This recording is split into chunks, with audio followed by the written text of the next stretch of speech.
muchas gracias. Yo quisiera agradecer a la Fundación Cruzcampo y a todos sus patrocinadores, pues por en primer lugar, por invitarme a este acto tan interesante y por la iniciativa en general de haber organizado un ciclo de conferencias sobre un sector tan dinámico, tan pertinente y tan en proceso de cambio como es el sector energético, por su propio papel en el sistema económico mundial y también español y andaluz, y también por sus implicaciones medioambientales, que son de naturaleza también mundial, porque el cambio climático pues está, como saben ustedes, directamente vinculado con el sector energético. Tenemos la suerte de contar hoy con un conocedor muy profundo del tema, el profesor Gómez Expósito, que va a inaugurar este ciclo de conferencias con un tratamiento más detallado del sector eléctrico, que es el sector energético probablemente más dinámico y que va a ser el responsable del gran cambio tecnológico y económico que este sector va a experimentar o está experimentando en los últimos años y probablemente en las próximas décadas. De manera que sin más dilación le doy la palabra a él. Un par de notas de funcionamiento. En primer lugar, le rogaría que apagara sus móviles. Y en segundo lugar, en principio va a haber evidentemente cuestiones, preguntas y respuestas. Intentamos reservar las preguntas y respuestas para el final, pero si alguno, hemos hablado antes con Antonio, si alguno de ustedes siente la necesidad imperiosa de interrumpir y hacer alguna observación o una cuestión, Antonio puede tratar con eso sin mayor problema, siempre y cuando no derive en un debate, digamos, para no hacerle perder el hilo. De manera que, cuando quieras, Antonio, gracias. Bueno, estoy acostumbrado a hacer estas cosas de pie, de modo que me van a permitir... ¿Desde aquí se me oye? Me van a permitir hacerlo de pie también, me siento más cómodo. Así les domino mejor también. Bueno, no quiero repetirme con Antonio, también creo que quiero felicitar al Centro de Desarrollo y Debate por la, digamos, decisión o la idea de hacer este ciclo sobre un tema tan estratégico, tan importante para la sociedad, iba a decir desarrollada y moderna, pero ahora veremos en mi presentación que también para las que no son tan desarrolladas, para otros muchos países que están en vías de desarrollo. Y también le agradezco que hayan contado conmigo para ayudar en la organización de este ciclo. Mis presentaciones suelen ser, los que me conocen lo saben, suelen ser muy densas y no es el día hoy de hacer presentaciones muy densas. Yo quiero una profusión de datos a veces excesiva, también porque creo que dando datos se puede ser más objetivo que dando opiniones.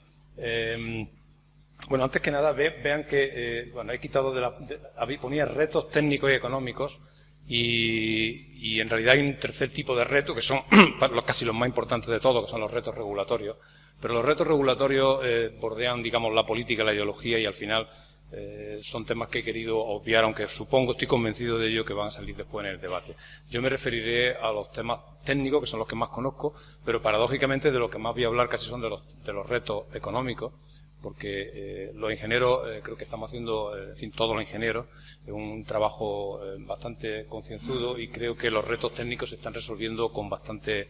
de modo relativamente satisfactorio y finalmente acaba siendo un problema económico el tema de la sostenibilidad y en fin, de conseguir un sistema energético descarbonizado, etcétera, ¿no? Bien, entonces básicamente si lo miran bien son 4 o 5 ideas adornadas con muchos números y muchos datos. Básicamente quiero explicarles por qué el sistema eléctrico es como es decir, por qué no tenemos una bombona de butano en nuestra casa para alimentarnos de electricidad, sino que vienen por unos cables que vienen lejísimos. ¿Por qué es como es? ¿No? Tiene su razón. Porque entendiendo cómo es, también entenderemos las dificultades y los retos de por qué las renovables, con las cifras económicas que vamos a ver ahora, no están ya más desarrolladas. Veremos que hay dos retos fundamentales, el reto económico más bien financiero y el reto del almacenamiento, son los dos retos fundamentales. Y a la vista de eso, pues concluiré con hacia qué modelo pienso yo que modelo que vamos, que ya lo tenemos aquí, a la vuelta de la esquina, o sea que tampoco es nada de dentro de mucho tiempo. Iba a hablar también, pero me reprimiré porque ya me he dado cuenta a la vista del material que he recopilado que me va a ser imposible. Iba a hablar también del tema europeo porque mi intención era también situar las 3 conferencias que vienen luego. Y lógicamente, pero como la siguiente ya va a ser precisamente del tema europeo, o sea, cuando llegue a la parte de Europa, de la situación en Europa, lo omitiré. En todo caso, si luego en el turno de preguntas podemos discutir alguna situación del tema europeo. Y además está aquí Antonio Soria, que trabaja en temas de cambio climático y trabaja en la Unión Europea, en la Comisión Europea, y por tanto él conoce muchísimo mejor que yo esos temas, de modo que en el debate estoy seguro de que podremos hablar de Europa, aunque quizás habría que dejarlo para la siguiente sesión. Bien, si me tuvieran que preguntar cuál es el dispositivo, el principal responsable de por qué sistemas como es, casi se podría decir en un solo dispositivo, la turbina de vapor. La turbina de vapor que reemplazó a finales del siglo XIX a la máquina de vapor de Watt, que llevaba un siglo esplendoroso de éxito, pero tenía muy poco rendimiento. La turbina de vapor al principio pues también tenía muy poco rendimiento, pero los ingenieros se dieron cuenta de que aumentando el tamaño, mejorando la tecnología, por supuesto, se aumentaban los rendimientos. Ahí pueden ver ustedes cómo se ve cómo aumentaron las primeras 2 décadas del siglo XX el rendimiento de las turbinas de vapor exponencial dramáticamente, desde un 0,5% hasta un 30%, y consecuentemente esa mejora del rendimiento trajo consigo la expansión del sistema eléctrico en esas primeras 2 décadas, una reducción de precios vertiginosa. Esa reducción de precios que tienen ustedes a la derecha ha ocurrido con otras tecnologías, con todas las tecnologías, digamos, que tienen un tipo de desarrollo parecido a esta. O sea, lo que está ocurriendo ahora con las renovables, veremos más adelante, es algo parecido a lo que ocurrió en las primeras décadas del siglo XX con la tecnología convencional. Entonces, ¿qué ocurre con estas turbinas de vapor? Pues estas turbinas de vapor tienen en el germen, digamos, los males de lo que nos está pasando ahora. Queman combustibles fósiles, ahí se ve la caldera, emiten gases de efecto invernadero y otro tipo de contaminantes como óxidos nitrosos, de azufre, etcétera. Necesitan agua para funcionar, un refrigerador, un condensador, generalmente con agua, aunque también lo hay con aire. De modo que estas turbinas empezaron siendo cada vez más grandes y en los años 40 o 50 del siglo XX ya eran casi como son ahora, es decir, turbinas gigantescas, y dieron lugar a las centrales de 1000 megavatios. Pero claro, para que haya centrales de 1000 megavatios hace falta que haya 1000 megavatios de consumo, porque como ustedes saben, la energía eléctrica se produce y se consume a la vez. De modo que si hay una central produciendo 1000 megavatios, tiene que haber 1000 megavatios de consumidores. Y eso requería también que las redes eléctricas, que curiosamente eran al principio, como parece que de algún modo estamos encaminados hacia el futuro, eran redes desconexas entre sí, redes pequeñas, incluso a frecuencias distintas. Entonces, estas redes se interconectaron todo y dieron lugar a las redes gigantescas que conocemos ahora, redes de miles de kilómetros, redes continentales, como las que conocemos ahora, de muy alta tensión, que realmente se crearon ex profeso para poder distribuir esa energía de esas grandes centrales térmicas de 1000 megavatios a los consumidores, de forma más barata y eficiente. O sea, la economía de escala y la tecnología. Entonces, eso sería un poco el origen, el por qué son las redes eléctricas como son ahora, ¿no? Un inconveniente importante que tiene este sistema que tenemos ahora es que al hacerse las centrales cada vez más grandes, lógicamente están cada vez también más lejos de los centros de consumo. Y el sistema de conversión que utilizamos en las centrales térmicas pues tiene una eficiencia muy baja. Ahí pueden ver ustedes que realmente las pérdidas de generación son pequeñas, las pérdidas de distribución y transporte también son relativamente pequeñas, pero esta zona franja grande naranja que se ve ahí, que viene a ser casi 2/3 de la energía, se disipa, o sea, no se aprovecha, ¿no?, en los sistemas de conversión de energía térmica a energía eléctrica. O sea, realmente la eficiencia media del sistema eléctrico, como pone ahí, es, según los datos que he visto, el 31,5%, que es muy mal. Eso quiere decir que casi el 70% de energía se desperdicia. Eso es un gran problema que tiene el sistema que hemos tenido durante todo el siglo XX, que aún seguimos teniendo, puesto que todavía el 75-80% de energía viene, no diría de combustible, del carbón. Bueno, aquí se ve en este diagrama la energía primaria, se puede ver todavía que las bioenergías son una pequeña fracción, que otras renovables actualmente son una pequeña fracción del mix energético que se utiliza para producir electricidad. Yo me voy a centrar, como Antonio Soria decía, fundamentalmente en el sistema eléctrico, aunque haré alguna alusión también a otra parte, a otro componente energético que no son el sistema eléctrico. Entre otras cosas porque, como él también ha dicho, va a ser crucial el papel que va a jugar el sistema eléctrico en toda la reconversión hacia un sistema más descarbonizado y más sostenible de todo el sistema energético, ¿no? Porque habrá que hacer electrificar más el transporte, la climatización de edificios y otros sectores industriales. Posiblemente esta sea la razón también, el gran impedimento que tiene el sistema eléctrico que tenemos en la actualidad, la falta de eficiencia que tiene la generación eléctrica. Ahí tengo una frase interesante que dice, del Rocky Mountain Institute, un think tank de los Estados Unidos, que dice que las centrales eléctricas dejaron de ser más eficientes en los años 60, dejaron de ser más grandes en los 70, más baratas en los 80 y dejaron de ser compradas en los 90. Y es verdad, hace un par de meses yo leía una entrevista al presidente de Enel, decía que las centrales de carbón que están haciendo en Chile será la última que hagan. Es decir, a partir de ahora no van a hacer más centrales de carbón. Posiblemente esa reflexión lleva razón. Es muy difícil que ahora más adelante daré datos de las nuevas subastas que está habiendo de capacidad de capacidad de generación y veremos que prácticamente esas subastas las están ganando de forma masiva, están barriendo los sistemas solares. Es decir, está habiendo realmente un cambio significativo, ¿no? Y se trata de soslayar este inconveniente que acabo de poner ahí. Hay otras tecnologías con más rendimiento. Es decir, tenemos, como he dicho, un rendimiento promedio del 30 y tantos %. Por cierto, tampoco es muy descabellado teniendo en cuenta que el transporte, los vehículos eléctricos tradicionales, pues también tienen un rendimiento incluso inferior a ese, alrededor del 20%. Bueno, tengo por aquí a mi colega Jaime, que sabe mucho más que yo de motores de combustión interna, pero vamos, debe ser de ese orden, del 20 y tantos %, del 20%. En fin, pero los ciclos combinados, que fue una aportación interesante, que como la turbina de vapor también empezaron en los barcos. Es curioso porque la historia de la electricidad, muchos desarrollos que se han utilizado en los sistemas eléctricos terrestres empezaron en los barcos. La turbina de vapor, las primeras utilizaciones fueron en los barcos. Hay un barco que durante un tiempo estuvo en Barcelona a principios del siglo XX que estuvo alimentando Barcelona desde el propio barco. Los ciclos combinados se usaron en los barcos. Descubrieron que si aprovechaban el excedente de energía térmica para aprovecharlo, pues empezaron en los barcos. Las centrales nucleares empezaron en los submarinos y usamos las mismas, prácticamente las mismas que los submarinos. Seguimos usándolas 70 años después, ¿no? 60 años después. Bueno, pues tenemos los ciclos combinados que tienen un rendimiento entre el 50 y el 60%, pero también tenemos otras soluciones, la cogeneración. La cogeneración consiste en generar in situ vapor y electricidad y tiene un rendimiento cercano al 80%, incluso superiores. Y si hay trigeneración, es decir, la posibilidad de utilizar la energía para frío, calor y electricidad, pues entonces podemos pasar del 80% de eficiencia, que sería lo deseable. Luego, lo que hemos hecho, llevamos un siglo entero desperdiciando el 2/3 de la energía por no utilizar la cogeneración o la trigeneración. ¿Por qué? Volvemos a lo mismo, porque las grandes turbinas tienen que estar lejos de las ciudades. Uno no puede tener 1000 megavatios que necesitan un pantano para refrigerarse al lado de la ciudad y es imposible aprovechar ese excedente térmico. Hay que enviarlo a la atmósfera, ¿no? En fin, esa sería la situación de la tecnología actual. Y aquí represento un poco cómo sería el sistema eléctrico que utilizamos ahora mismo. Tenemos grandes sistemas de transporte, extensísimos sistemas de distribución.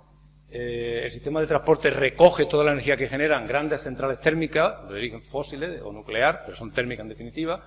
En algunos países hay mucha hidráulica, en otros menos, energía hidráulica, que esa sí es renovable.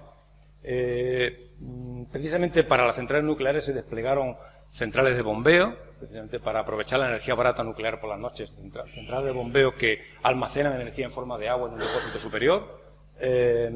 Hay en España, como hemos visto, como un 12% de cogeneración. Ahora veremos que en otros países hay bastante más. En los países nórdicos, curiosamente, la cogeneración tiene un peso muchísimo más importante, del orden del 50%, incluso superior.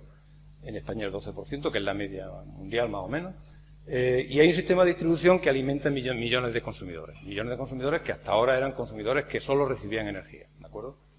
Y luego había líneas infrautilizadas de interconexión de alta tensión de corriente alterna que unen un sistema con sus vecinos, ¿no? Pues entonces España está unida con Portugal, con Marruecos, con Francia y todo el continente europeo está unido y algo parecido ocurre en Norteamérica y se está intentando también poner cosas en Sudamérica. Entonces este es el sistema que tenemos en la actualidad. Como digo, el principal hándicap de este sistema, en mi opinión, viene a ser justamente el tema de la generación fósil, de combustible fósil. En los tiempos que corren no se puede seguir emitiendo CO2 a la atmósfera. Ahora veremos qué ha pasado con el CO2. Y quizá también la falta de eficiencia. O sea, generar con tan poca eficiencia parece que no es sostenible más, ¿no? Aunque llevamos haciéndolo durante un siglo. El sistema eléctrico, ese gigantesco al que nos referimos, es un sistema robusto como un roble, pero también frágil como un roble. Y no es elástico como un junco. Es decir, los americanos dicen resiliente, ¿no? Esa palabra no existe en castellano, es anglicismo. Sería flexible, ¿no? O sea, el sistema eléctrico es muy potente, la interconexión permite compartir energía barata entre grandes distancias, pero cuando hay, como por ejemplo un huracán, como el huracán Sandy, pues hay zonas, como ese hueco que sabéis en Nueva Inglaterra, que se quedan sin luz durante semanas a veces, una semana o 2 semanas, y eso hoy día es insostenible. Y eso también es otro, digamos, otro driver de algunas de las cosas que están ocurriendo en el mundo del sector eléctrico con la Smart Grid, la red inteligente, las microredes, etcétera. De algún modo, se está pensando que si somos capaces de descomponer el sistema tan grande en redes pequeñas, también se puede conseguir más resiliencia, aunque no exista esa palabra. Bien, entramos, ¿cómo estamos de emisiones? Las emisiones han aumentado por 10 durante el siglo XX aproximadamente. Actualmente estamos cerca de 35 gigatoneladas de CO2, y si sumáramos otros gases de efecto invernadero que no tienen que ver con el sector energético, la actividad de agricultura, etcétera, en fin, pues podemos llegar a casi a 50 equivalentes de CO2, y eso parece que la atmósfera no lo tolera más. Esta transparencia me la voy a saltar prácticamente porque es muy técnica. Lo que quería hablar es de los escenarios que se consideran en estos momentos, ¿no? El IPCC en su informe 5 considera 4 escenarios que se ven ahí desde el más favorable, que es lo que llaman RCP 2.6, las cifras no puedo explicarlo, un tema muy técnico que seguramente Antonio se lo explicará bastante mejor que yo, pero sería un escenario súper optimista en el que en el 2100 las emisiones serían 0. No quiere decir que toda la generación fuera renovable, ellos consideran un escenario, un mix energético en el que hay captura y secuestro de CO2, ¿no? O sea, captura y almacenamiento de CO2. Cosa bastante discutible, pero independientemente del mix energético, esos 4 escenarios del IPCC abarcan los 300 y pico escenarios que se pueden encontrar en la literatura técnica, científica. Entonces está el más favorable, que es el 2.6, que daría lugar en el 2100 a 420 partes por millón de CO2 y 0 emisiones, o incluso ligeramente negativas, porque como digo, se supone que habrá magníficos sistemas de captura y secuestro de CO2, y el más desfavorable, que llegaríamos casi a las 1000 partes por millón, y que sería, digamos, un desastre, digamos, medioambiental. Y luego la Agencia Internacional de la Energía considera solo hasta 2040, no hasta 2100. Y entonces considera 3 escenarios. El business as usual, es decir, seguir haciendo las cosas que veníamos haciendo hace 4 o 5 años, seguir emitiendo mucho carbón, quemando mucho carbón y haciendo las cosas que hacíamos, que sería parecido a uno de los más al de arriba, al del IPCC de arriba. El más favorable de la Agencia Internacional de la Energía, que ellos llaman el escenario 450, que sería un escenario parecido al 2.6 de la IPCC, y luego uno que consideran más realista, porque realmente que se hizo antes de del Acuerdo de París, que es el New Policy, el escenario de nuevas políticas, que viene de algún modo a recoger la voluntad de los grandes emisores como Estados Unidos y China de mejorar las emisiones, pero realmente posiblemente hacia donde vamos con el Acuerdo de París, y ahora supongo que Antonio, que sabe mucho más que yo de eso, lo podrá matizar, vamos a un escenario intermedio entre el New Policy de la Agencia Internacional de la Energía y el 2,6 del IPCC. Entre por ahí sería lo que queremos aspirar, porque incluso el 2,6, como ahora veremos en esta transparencia, incluso el 2,6, si lo ven aquí, este negro que hay aquí, el 2,6 sería el único que, según los modelos científicos, haría que no pasáramos de 2 grados de incremento de temperatura respecto a niveles preindustriales. Es decir, los otros escenarios, el de 500, 600 y 900 partes por millón, desembocarían necesariamente en aumento de temperatura que posiblemente serían inaceptables. Vamos, yo no soy experto en cambio climático, es lo que he leído en la literatura por ahí, ¿no? Pero si no hacemos nada, sería ese escenario rojo que se ve ahí, ¿no? O sea, estos escenarios que se ven ahí, si no hacemos nada, sería el del 2100, sería pues una cantidad tremenda de 4 grados y pico de incremento de temperatura, ¿no? O sea que algo, según los modelos científicos, algo hay que hacer, y habría que intentar que fuera el 2.6. Bien, esto es un panorama de cómo estamos ahora y por qué los sistemas son como son, ¿vale? Vamos a hablar entonces ahora de la solución a la mejora de este estado de la situación, descarbonización del sistema energético por la introducción de renovables. Y voy a hablar de 2 tipos. Voy a empezar por lo que no es mi especialidad, que son los retos económicos, y después hablaré de los retos técnicos, que como digo, me siento más cómodo, pero es que realmente los retos técnicos creo que somos capaces de resolverlos todos. Al final es un problema económico, ¿no?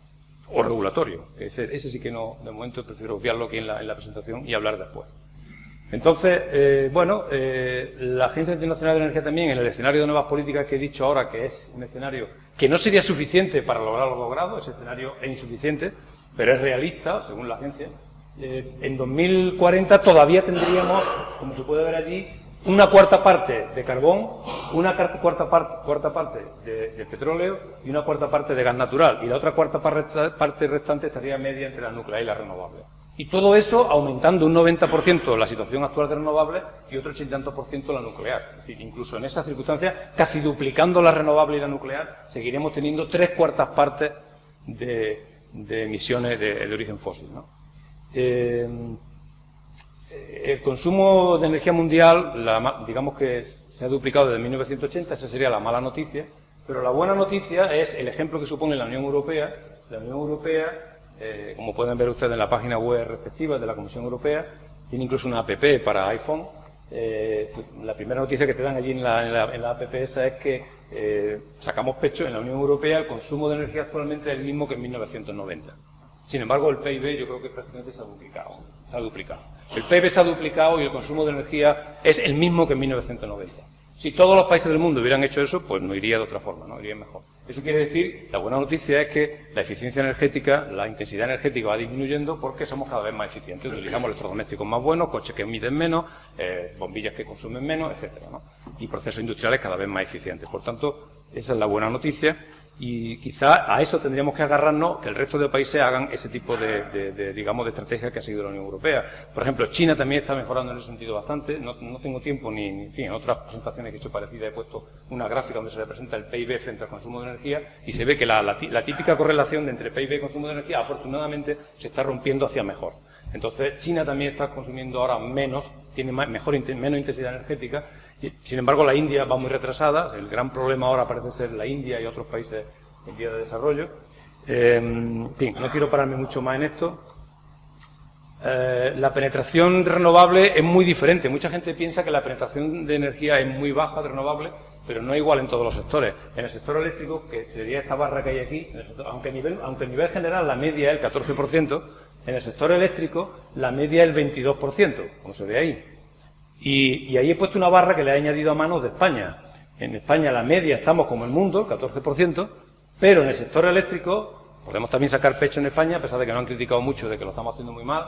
En España la penetración renovable en el sector eléctrico en los últimos 2013-2014 ha superado el 42%, gracias a que ha sido buen año de viento y hidráulico, y este año 2015, que acaban de sacar los datos de Eléctrica, ha bajado al 36, casi al 38%, ha bajado 5 puntos, pero porque ha sido uno de los años, digamos, peores en temas de eólico y de hidráulico.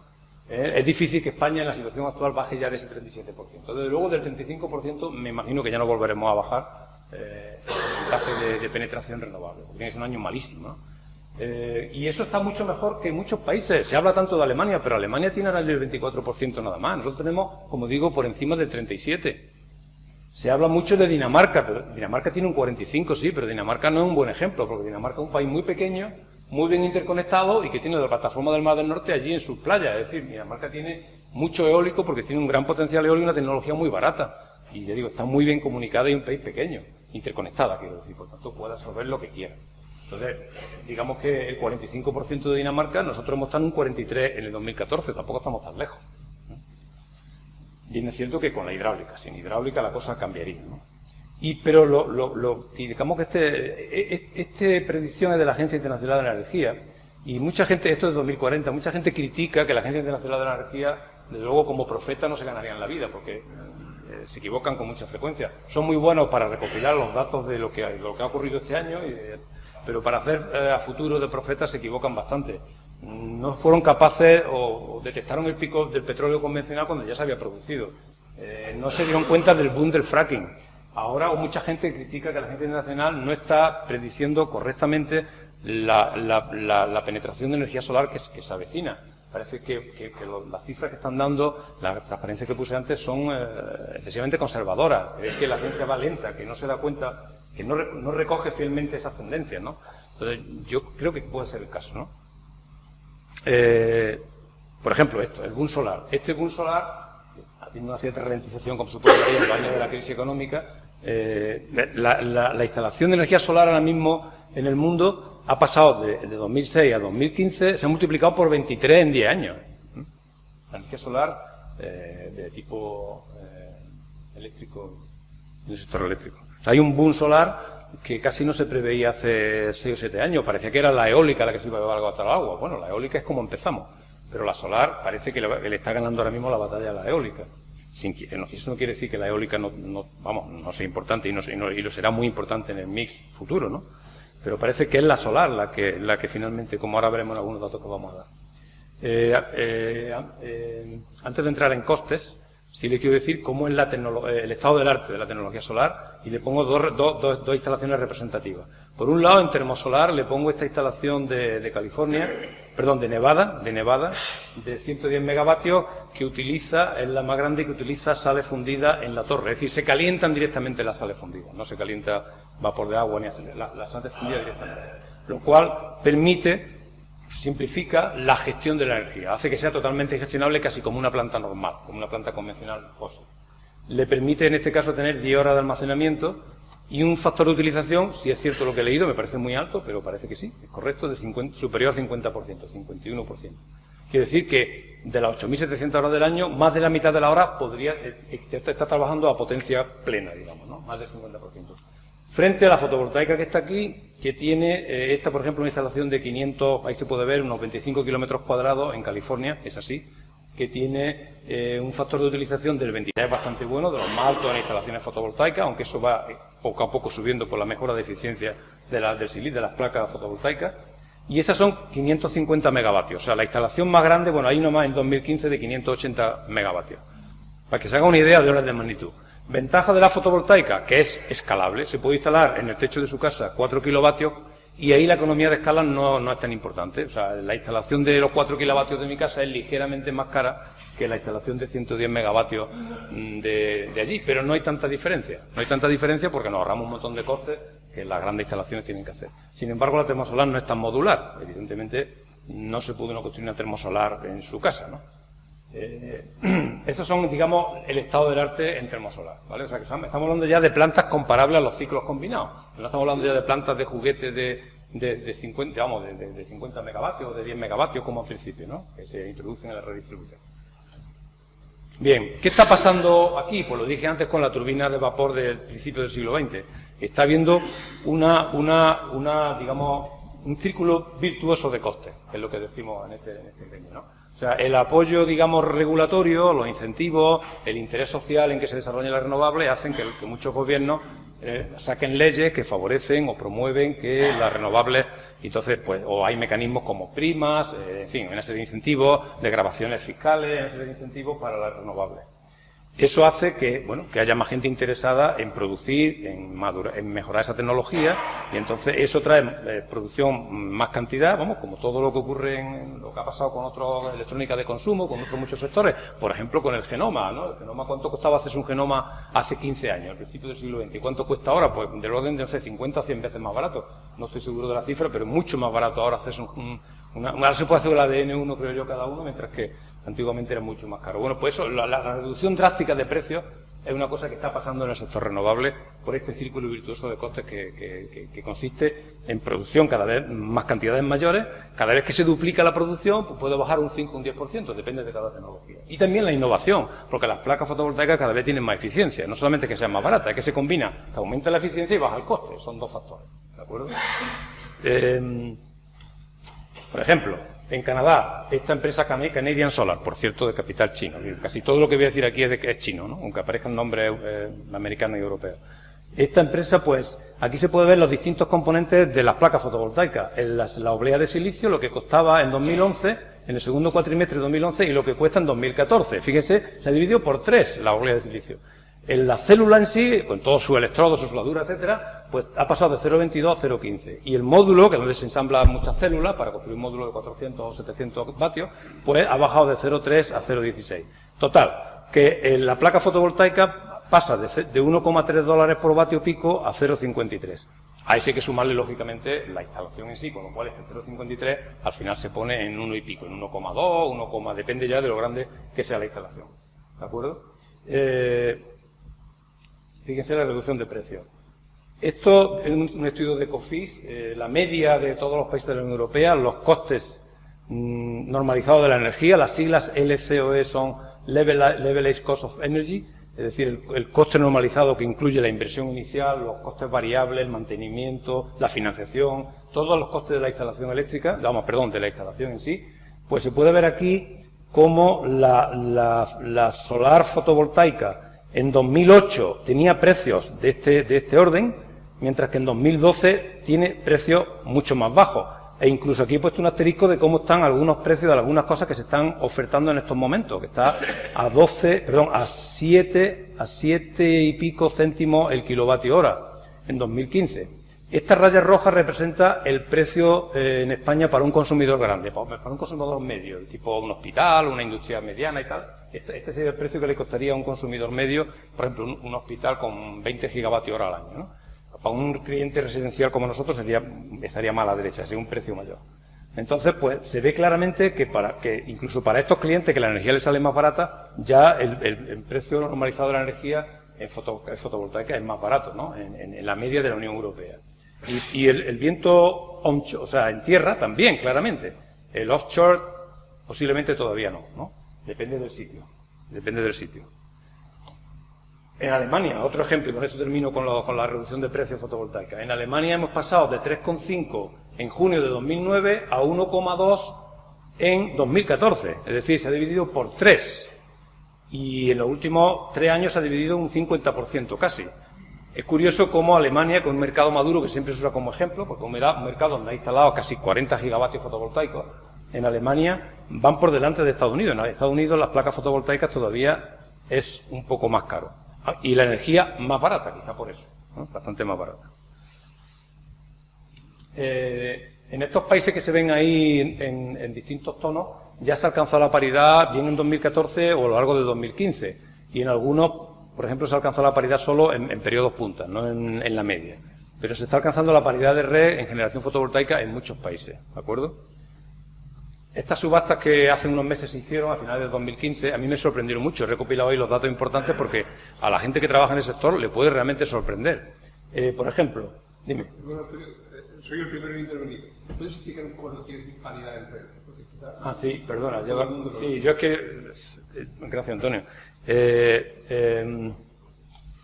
Bueno, la paridad en red es... Si tú generas internamente, por ejemplo, un autoproductor, una persona que tenga unos kilovatios de fotovoltaica en su tejado, el coste que te sale a ti la energía son el Levelized Cost of Energy, que he dicho que cuenta toda la inversión, los gastos variables, mantenimiento, en fin, mantenimiento de la instalación a lo largo de su vida. Tú sumas todo ese coste a lo largo de los 25 o 30 años de vida y lo divides por los kilovatios que produce y te sale el coste normalizado de la energía. Y ese coste tienes que compararlo con lo que te costará durante todos esos años la energía en el punto en el que tú estés conectado, que puede ser un cliente residencial, un cliente de media tensión o un cliente de alta tensión. En función de donde estés, la energía te cuesta más o menos precio.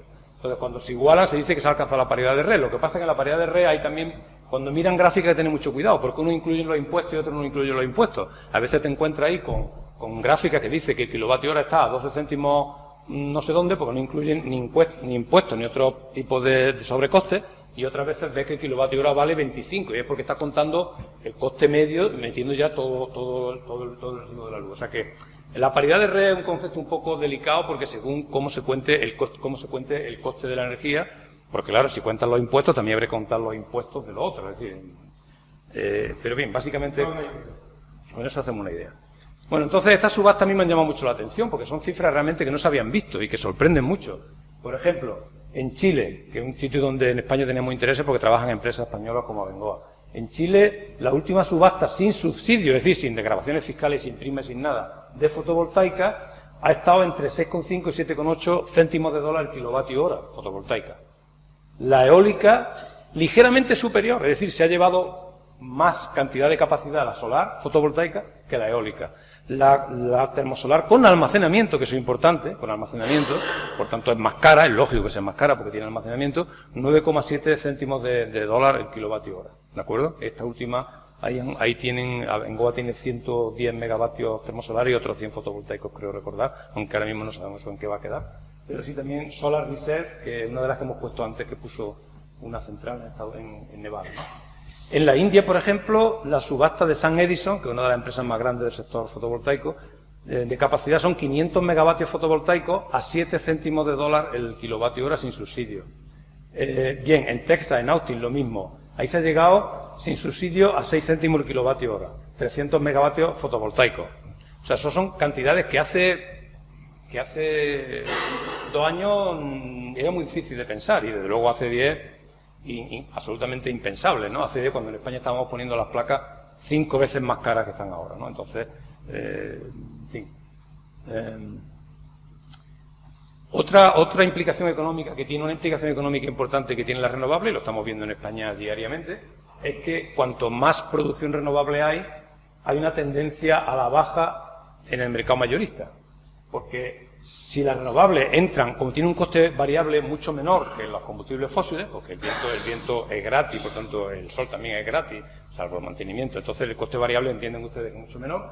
Entonces, si hay muy pocas renovables, como ocurre aquí, si hay muy pocas renovables, pues el coste marginal, la casación que se hace entre oferta y demanda, empiezan entrando en orden de mérito los más baratos y se casa con el coste marginal este que se ve aquí. Sin embargo, si hay mucha renovable, la renovable desplaza hacia la derecha a los más caros y se casa con un coste marginal como este que tenemos aquí, mucho más bajo. Y eso está ocurriendo continuamente en muchos mercados ya hoy día, gracias a la eólica y a la fotovoltaica. Ese es un efecto, digamos, añadido o secundario que se produce por eso, que afecta a la propia renovable, porque la propia renovable se puede ver, de algún modo, la renovable se ve remunerada con ese mismo precio marginal. O sea, la renovable baja el precio y luego recibe menos precio también, porque está bajando los precios. Es una cosa curiosa, ¿no? Y a la vez, como digo ahí, también la renovable está siendo la causante de que las tecnologías convencionales reduzcan mucho su factor de utilización. Los ciclos combinados, por ejemplo, hace 10 años se utilizaban mucho más que ahora. Ahora los ciclos combinados, yo no recuerdo la cifra, pero la de 2013 sí me acuerdo. En 2013 no llegó a 1000 horas lo que se utilizaron los ciclos combinados. 1000 horas. El que planificó aquello y construyó los ciclos combinados no esperaba 1000 horas, esperaba muchas más, desde luego, del orden de 3000 horas. Entonces, un ciclo combinado que se diseña o se hace en cuenta para 3000 horas y que luego solo funciona 1000 es una ruina, o menos de 1000. Entonces, así, por eso muchas compañías eléctricas en España están pidiendo la hibernación o la congelación o lo que sea de los ciclos combinados, ¿no? Bien, entonces, si es así como yo digo, si la renovable solar y la eólica ya es competitiva con las tecnologías convencionales en costes medios, es decir, en costes normalizados de energía, en costes de la energía, ¿por qué no tenemos ya todo 100% renovable?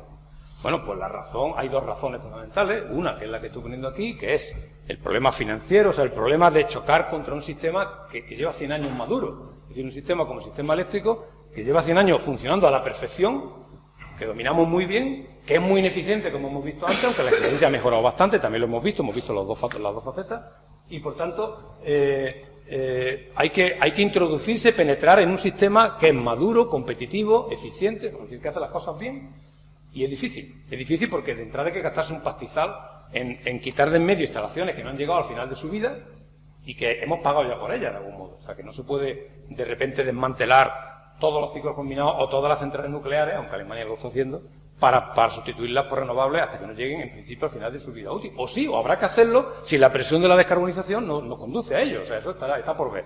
¿No? Está por ver. Son decisiones ya más bien políticas que económicas.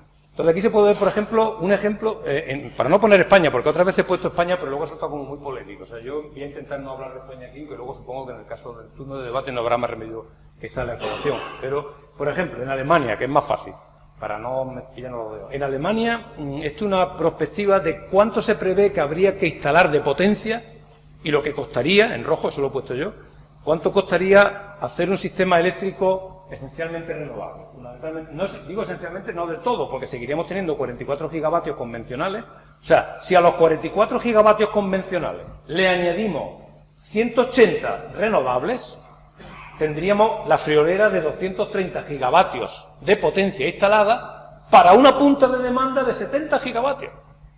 O sea, es sobredimensionar un sistema porque el factor de utilización de los renovables no es muy alto. Entonces, hemos visto ya que las termosolares de California sí, algunas consolas fundidas tienen con almacenamiento un 50%, pero ¿cuánto cuesta?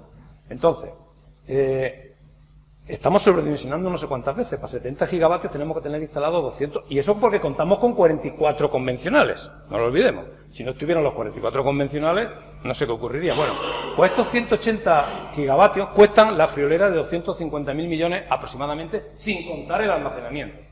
Pues si encima contamos el almacenamiento, la cosa se puede duplicar, pues más que duplicar. Y eso solo para el sistema eléctrico. Si Alemania quisiera que todo su sistema energético fuera renovable, pues sería como 3 o 4 veces más que eso, estaríamos hablando de 1 billón de euros. Es decir, más luego cambiar todos los coches de combustión por coches eléctricos, más cambiar todas las calderas de gas natural por por sistema eléctrico. O sea, estamos hablando de una cosa que tiene que hacerse necesariamente en muchas décadas, o sea, no una cosa que se pueda hacer de golpe y porrazo en 2 décadas. A lo mejor hay que hacerlo de aquí al siglo XX y al final del siglo XXI, y al final del siglo XXI seguiremos teniendo todavía un 40 o 50% de energía fósil, ya veremos, ¿no? Está por ver. Bien, es un poco la razón, la primera razón. Y la segunda razón ya es de índole técnica, si quieren, pero que al final también es económica, que es el almacenamiento. La segunda razón es que la energía renovable no, hay que almacenarla, pues claro, el sol no brilla de noche y hay muchos días de calma chicha, no hay viento. Entonces, si no hay viento ni hay sol y tenemos un 90% de renovable en el sistema eléctrico, ¿cómo generamos electricidad? Entonces, no hay más remedio que almacenar energía. De modo que ese sería el siguiente problema al que me referiré ahora. Sí, aquí he puesto, los bancos saben mucho, o sea, los agentes financieros se han dado cuenta, evidentemente quizá antes que otros, de que esto es un camino sin retorno, y entonces sí ven ustedes pues todos los informes de todas las grandes corporaciones, todas, Citibank, HSBC, todas las grandes financieras, tienen informes anuales para sus accionistas donde dedican gran espacio a cómo planificar la inversión en el futuro del sector energético. Y hacen informes bastante curiosos, por ejemplo, de Deutsche Bank es muy bueno, les recomiendo que lo analicen, ese de que empiece la segunda fiebre del oro. Ese es interesantísimo, es un repaso tremendo de cómo está el panorama, lo pueden bajar de internet. O el de HSBC, que juega con la palabra power, el power to the people, es decir, power en el sentido de político y técnico, ¿no? Energía, potencia, ¿no? Entonces es fantástico, o sea, una de las mejores fuentes de información ahora son los informes financieros de estos que para asesorar a sus accionistas, son interesantísimos, ¿no? O la energía limpia, un punto de inflexión o un punto crítico, ¿no? En fin, así, pueden una docena de documentos de este tipo cada año, ¿no? O sea, yo creo que el sector financiero se está dando cuenta de que aquí está habiendo un cambio de verdad y rápido, y más rápido de lo que parecía. Y a raíz de la cumbre de París, yo creo que se ha acelerado todavía más el proceso, digamos, hemos entrado en una aceleración, que es lógica por otra parte. Y entonces, eso de algún modo posiblemente explique, esta gente piensa más a largo plazo que nosotros pensamos a corto plazo, posiblemente explique también las turbulencias, lo que está ocurriendo en el mundo del petróleo, en el precio del petróleo, en las acciones de las empresas de petróleo, etcétera, ¿no? Pero vamos, ahí ya me pierdo un poco. Bueno, problemas técnicos, el almacenamiento de energía. La fotovoltaica, pues en Alemania ese fue el récord fotovoltaico alemán. El récord fotovoltaico alemán, de los 40 gigavatios que tienen casi, produjeron 25,8. Eso en la hora punta, a la 1 de la tarde. Aquí, a la 1 de la tarde produjeron 25 gigavatios de los 40 que tienen instalados casi, ¿vale? Ese es el récord fotovoltaico. Y aquí a la izquierda le he puesto los 4 o 5 grupos que había en Fukushima, los 5 gigavatios de Fukushima, para que los comparen en tamaño con el récord fotovoltaico. Parece que es mucho, hay mucha energía la que hay bajo esa campana, es mucha energía. Y sin embargo esa energía, en promedio, en Alemania, es solo el 6%. O sea, esos 40 gigavatios fotovoltaicos que tiene Alemania es solo el 6%. Tienen otros 40 gigavatios eólicos. Son increíbles. Alemania es un caso digno de estudio. Bueno, parece mucho, pero es que ha habido días que la fotovoltaica ha dado 26 veces menos. Ese es el máximo, pero el mínimo es 26 veces más pequeño. Y en promedio, pues, solo da el 6%. ¿Y qué es lo que hace esa fotovoltaica a lo largo del día? Pues cambiar radicalmente la curva de demanda. La curva de demanda tiene típicamente, ahora veremos algún ejemplo, 2 picos, uno matutino por la mañana y otro por la noche, depende del país, ¿no? Y depende del perfil de consumo de cada país, que no son exactamente iguales, pero tiene 1 o 2 picos. Y una meseta en medio. Entonces, este es el caso de Australia. Esta es la curva de Australia. En 2009 estaba aquí, en 2011 y en 2013. A esto le llaman la curva de pato, por eso he puesto la curva de pato. En California viene igual. Y en España, cuando aumente la penetración fotovoltaica, fotosolar en general, pues habrá otra parecida. Y hay muchos países de que le está pasando ya esto. Entonces, esto cambia radicalmente lo que se estaba pasando. Y sin embargo, esto no evita la punta nocturna. La punta nocturna sigue estando ahí porque no hay sol. Es decir, el que tengamos mucha fotovoltaica, si no tenemos almacenamiento, no nos evita tener que tener centrales fósiles convencionales. Porque esta punta nocturna tenemos que alimentarla, es decir, o almacenamos la energía o no podemos quitarnos del medio las centrales convencionales fósiles, ¿vale? Y otra cosa ya son problemas más técnicos, como digo, son a los que yo me dedico personalmente, como son, por ejemplo, ser capaces de atender estas rampas de subida tan rápida. El sistema eléctrico, las centrales técnicas tienen una inercia, tardan mucho en responder, muchos minutos, incluso horas. Entonces, esas rampas de subida, como ahora veremos, son bastante considerables. Aquí, por ejemplo, hemos superpuesto en una semana que hubo un temporal de viento en Alemania, en 2014, en azul sería el viento y en amarillo el sol. Pueden ver ustedes perfectamente un día, otro día, 3 días, otro día, otro día. Este día hubo más energía que este. Y lo eólico de repente bajó de 28 gigavatios el día 16 y 10 horas después bajó a 8 gigavatios. Es decir, y eso no hay forma de evitarlo ni de controlarlo. O sea, estoy intentando abogar por justificar, que creo que es fácil, la necesidad de que si nos vamos a un sistema fuertemente renovable, hace falta almacenamiento. Hace poco leí un documento que han publicado los alemanes diciendo que ellos piensan que hasta un 70% de almacenamiento, de penetración fotovoltaica renovable, seguramente no tendrá muchos problemas con el almacenamiento. O sea, no hará tanta falta, pero por encima de esos niveles, o sea, de 70 al 80 al 90, conforme aumentamos, cada vez más caro y más necesario el almacenamiento. Porque claro, el 100% renovable, y afortunadamente la hidráulica se gestiona, y la cogeneración, que en principio no habría por qué quitarla porque tiene un rendimiento muy alto, que duraría mucho tiempo también. Pero fíjense que Alemania apenas tiene hidráulica. Esta radiación es la hidráulica de Alemania y la verde la biomasa. O sea, en Alemania pues no hay mucha hidráulica, tiene mucha menos que nosotros, por ejemplo, ¿no? Entonces, si no tienen hidráulica y la biomasa da lo que da, que son las que se pueden gestionar, el viento y la solar necesitan almacenamiento, sí o sí. Period, ¿vale? Esto lo decía, esto es muy técnico, lo que quiero decirle con esto, aquí se ven los gradientes horarios de energía. Entonces, la mitad de las horas del año la carga tiende a subir y la mitad de las horas del año la carga tiende a bajar, aproximadamente. La diferencia es que antes subía en una hora y bajaba relativamente poco. Y ahora se está viendo, por ejemplo, picos de subida de 22 gigavatios a subir en una hora. O de 27 gigavatios a bajar en una hora. O sea, 27 gigavatios es el 30% de la punta de demanda alemana. En una hora. Es decir, ¿qué centrales térmicas tenemos que tener allí disponibles para atender ese gradiente de bajada de demanda? ¿Cuál? ¿Qué hacemos? Bueno, afortunadamente, tanto el almacenamiento como las centrales de bombeo, el almacenamiento convencional, centrales de bombeo como el electroquímico, son más rápidas que las centrales térmicas, ¿no? Por tanto, ese gradiente se podría atender, ¿no? Bien, hace falta, como digo ahí, generación de respaldo, que no queremos porque es fósil, o, si no queremos generación fósil, almacenamiento. No hay más remedio. El almacenamiento que hay ahora mismo prácticamente es todo de bombeo. Ese gran círculo, el 98 o 99% del almacenamiento que existe en el mundo, que son 145 gigavatios, es bombeo. Y el resto, el pequeño porcentaje, ese gigavatio que queda ahí, ese gigavatio, se reparte fundamentalmente en aire comprimido, que son 3 instalaciones grandes que hay, dos en Alemania y en Estados Unidos, y el resto son almacenamiento electroquímico fundamentalmente, salvo volantes directos, que hay ahí un pequeño porcentaje. Lo demás, almacenamiento electroquímico, ¿vale?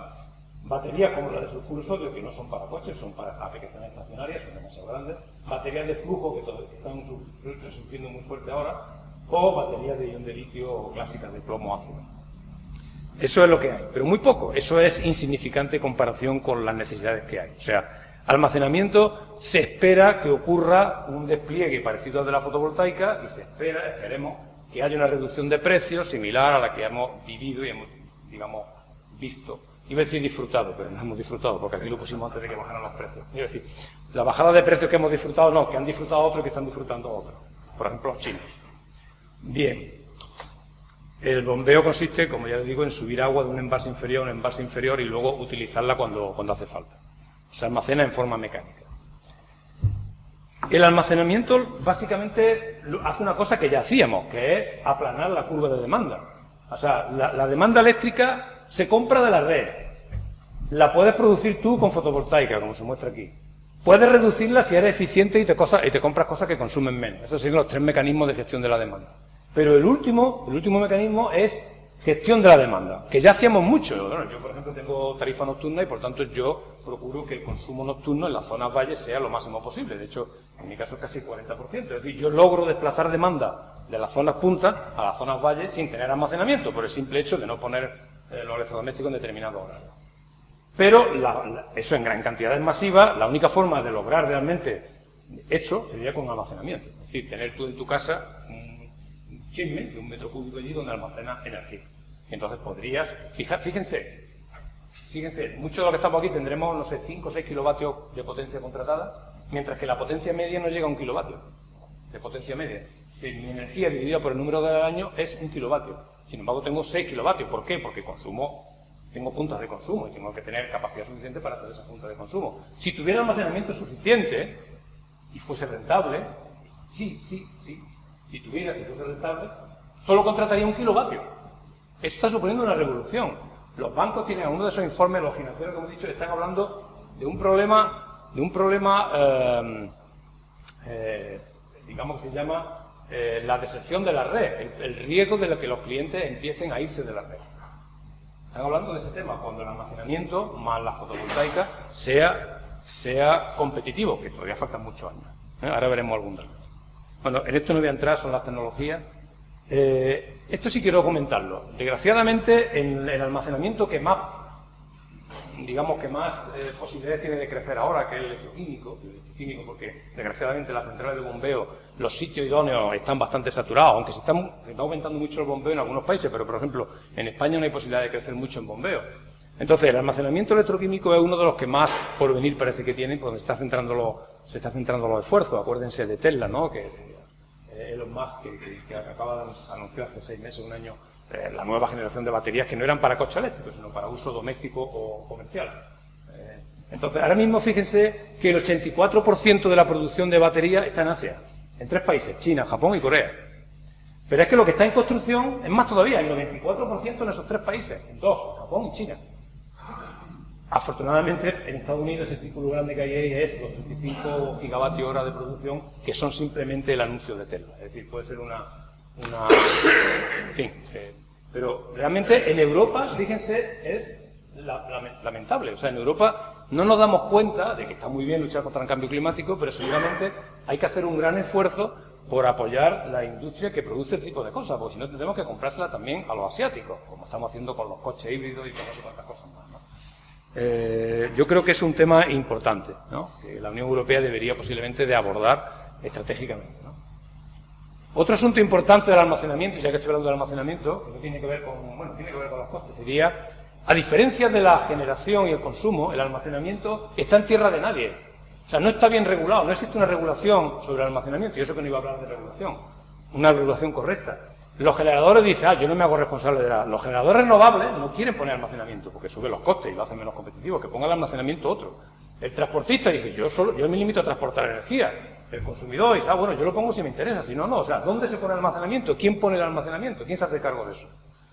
Porque el almacenamiento puede estar en todos lados, desde lo más tonto, que es almacenar un depósito de gas natural para usarlo mañana, que es lo que hacen las centrales eléctricas convencionales, tener almacenado el gas natural, hasta mi propio almacenamiento, un cajoncito en mi casa almacenando 20 kilovatios hora en mi casa. Es decir, tenemos desde el extremo chiquitito allí, en el consumo, hasta la generación. Entre media pasa por todos los lados. Entonces, yo no sé si es más rentable que mis 20 vecinos y yo tengamos cada uno 20 kilovatios hora, o es más rentable ponerlo en el centro de transformación para todos. No lo sé. Yo no tengo un producto químico en mi casa, un chisme allí. O sea, el dónde y cuándo se despliega eso, bueno, cuándo, cuando diga, en fin, la regulación y el incentivo económico. Y el dónde es lo que no está claro, ¿no? Y también qué tecnología va a triunfar, que parece que, de momento, la electroquímica está dando un paso hacia adelante importante. Estos son datos para Estados Unidos, para algunos estados de Estados Unidos. Estas gráficas que suben son cómo sube el precio de la electricidad en esos estados, en California, en Kentucky, en Hawái, en fin, en Texas, en Nueva York. Entonces, aquí se puede ver cómo suben los precios de la electricidad poco a poco y cómo se prevé, estas son previsiones, que baje el almacenamiento y la suma de la fotovoltaica y el almacenamiento, la generación distribuida con el almacenamiento. Y se puede ver, por ejemplo, pues que en Hawái será rentable ya mismo, en Honolulu. Sin embargo, pues en California, aquí dice que hasta el 2037 no será. Pero oiga, estos son datos de coste en Estados Unidos. En Europa los costes están mucho más altos que aquí. Es decir, en Estados Unidos tardará mucho en ser rentable el almacenamiento más la generación fotovoltaica, pero con los precios de la electricidad en Europa no está tan claro cuándo será. Será posiblemente antes, posiblemente en la década próxima, en 2020 y tantos. Es decir, no lo sé. Este es el reportaje que yo os decía antes de la deserción de Economics of Grid Defection. O sea, que es un reportaje interesante donde habla del efecto perverso de que algunos clientes se desconecten. Entonces, entre los que se quedan hay que repartir el coste de la distribución, porque la distribución es un coste, digamos, fijo fundamentalmente, y eso hace que la luz sea un poquito más cara, entonces se va más gente, es más cara, se va más gente, y un efecto perverso en el que al final se puede ir mucha gente. Evidentemente no todo el mundo se puede ir porque no todo el mundo tiene un sitio para poner una placa fotovoltaica, pero sí para poner un sistema de almacenamiento. En fin. También quería, aunque solo sea una transparencia, hablar del hidrógeno, es decir, de la economía del hidrógeno. Se habla mucho, se especula mucho si el hidrógeno sería un poco la alternativa al almacenamiento, si almacenamos en forma de hidrógeno. Pues no está claro. Aquí esta transparencia es de una prestigiosa revista de la IEEE, de hecho la más prestigiosa, los procedimientos de la IEEE, y aquí se ve, aunque un poco antiguo, pero los datos siguen valiendo, que si se mueve un coche eléctrico con hidrógeno a partir de electrolisis, y para la electrolisis se utiliza energía, por cada 100 kWh de energía eléctrica que utilizamos para producir hidrógeno y mover una pila de combustible, un coche con pila de combustible, pues da igual que sea hidrógeno comprimido o hidrógeno licuado, da igual. Al final tenemos un 20% muy parecida a los motores de combustión. Sin embargo, si esa energía eléctrica, 100 kilovatios eléctricos, lo utilizamos para almacenar en una batería eléctrica, teniendo en cuenta la alta eficiencia del sistema eléctrico y teniendo en cuenta la alta eficiencia también, bastante alta en comparativo, de la batería eléctrica, pues al final resulta que casi el 70% de energía se puede aprovechar en el coche. Es decir, de momento eso es más rentable. Es cierto que está viendo ahora también, hay cambios tecnológicos continuos, el mundo está realmente revolucionado. Aparece hace poco noticia de que las centrales termosolares van a poder generar hidrógeno con esta técnica de subir la temperatura en la torre, con sales fundidas, la técnica que hemos visto antes de sales fundidas, van a subir la temperatura, con lo cual esa temperatura es más fácil generar hidrógeno, más barato, y posiblemente se pueda generar hidrógeno de forma mucho más eficiente, con menos energía. Dice, de momento es una cosa especulativa, pero parece que puede ser, ¿no? Y aún así, yo pienso que el hidrógeno tiene sus problemas, ¿no? Luego podemos hablar de eso si quieren. Y también, esto es por electrolisis, pero si es por reformado de gas natural pasa algo parecido.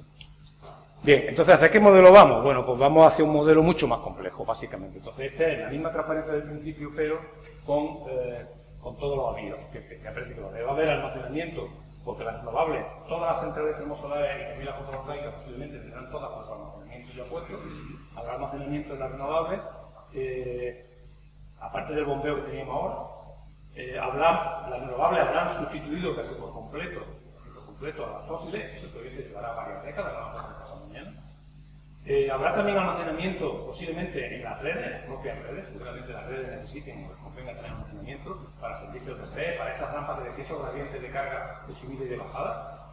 En la distribución, aparte de la cogeneración, que hasta ahora era casi toda fósil, habrá cogeneración renovable, de hecho ya la hay mucha cogeneración renovable.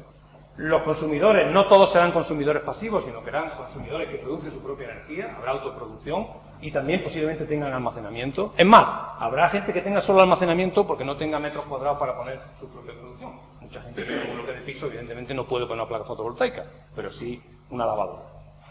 De modo que ahí tienen las características. Luego, las líneas de conexión estarán mucho más utilizadas que ahora, las líneas de interconexión con otros países estarán mucho más utilizadas. En Europa hace ya un par de años tenemos un mercado europeo de electricidad que aprovecha bastante las líneas que interconectan los países, hasta el punto que se producen con frecuencia muchas congestiones, y de hecho la Unión Europea está por la labor de que se refuerce el número y la capacidad de esas interconexiones, que pasarán a ser líneas de corriente continua de muy alta tensión, entre otras cosas porque los cables submarinos, que es hacia donde vamos, nadie quiere tener líneas que afeen el paisaje, serán cables submarinos.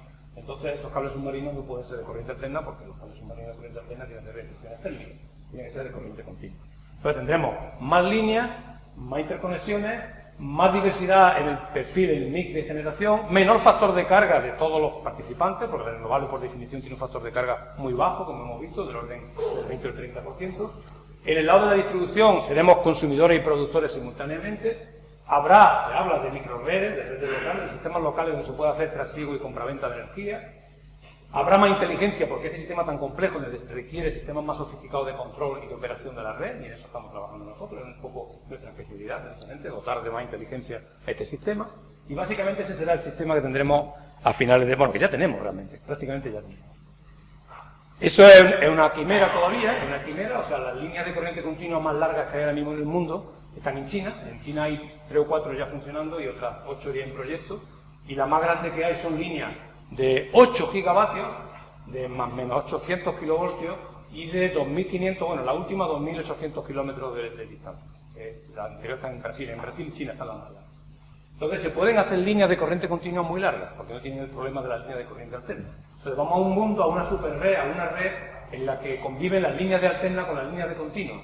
Y a su vez, en la capa por debajo, habrá también un montón de generación dispersa embebida en las redes de distribución. Es un poco hacia donde vamos.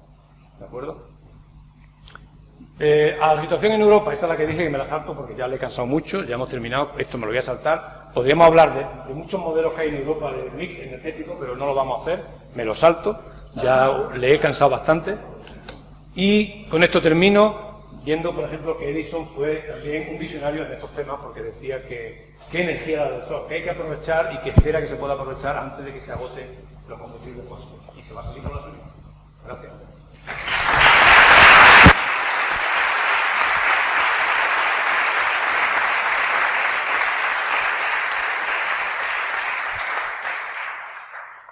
Bueno, pues muchísimas gracias, Antonio, por esta presentación. Has tocado temas súper fascinantes, complejos, difíciles, y yo creo que es muy pertinente que hagamos un esfuerzo de divulgarlos para que la gente pues adquiera conciencia de que las cosas no son fáciles, ¿no? Pero son posibles. Entonces, yo aquí, en fin, yo por de mi cuenta, de mi conciencia, tengo como 20 o quizá 10 comentarios, preguntas, pero no voy a empezar yo. De manera que quizá alguno de ustedes quiera pues hacer un comentario, pedir una aclaración o expresar una opinión. Sí, vayan, si pueden ustedes, por favor, presentarse, quizás eso simplifique un poco el proceso. Primero usted y después usted al fondo.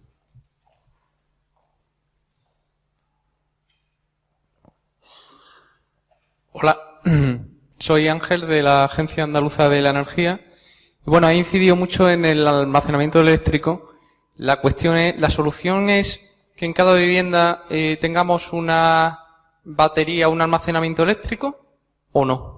Eso por una parte, y por otra parte, hoy por hoy, según tengo entendido, no es factible, por culpa de la ley, el que en una vivienda tengamos un almacenamiento eléctrico. ¿A qué se debe esa limitación?